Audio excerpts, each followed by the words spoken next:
আজকে বানাবো চিকেন। তার জন্য আমি দিয়ে দিচ্ছি টক দই, আদা রসুন বাটা, কাঁচা লঙ্কা বাটা, জিরার গুঁড়া, লেবুর রস, কেশর দিয়ে আমি এটাকে ভালো মতন মেখে নেব। তার সাথে দিয়েছি লবণ।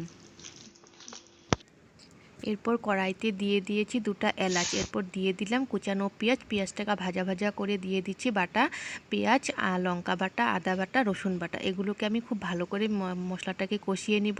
মশলাটা কষানো হয়ে গেছে। এরপর আমি দিয়ে দিচ্ছি ম্যারিনেট করা চিকেনটাকে ভালো মতন কষিয়ে নিই। পর এখানে আমি নিয়েছি জিরা, ধনিয়া, পানমরিচ, শুকনো লঙ্কা। এইগুলোকে আমি ড্রাই রোস্ট করে নিব। এরপর আমি নিয়েছি কাজু বাদাম আর আমন্ড, এগুলোকে পেস্ট করে নিব। মাংসের মধ্যে আমি দিয়ে দিলাম হলুদ, লবণ আর কাজু বাদাম বাটাটা।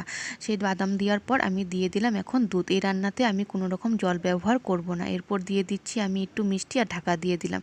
ঢাকাটা দিয়ে আমি এরপর নামানোর আগে দিয়ে দিলাম ভাজা মশলা আর কস্তুরি মেথি। এরপর রেডি হয়ে গেল আমার চিকেন মহারাজ।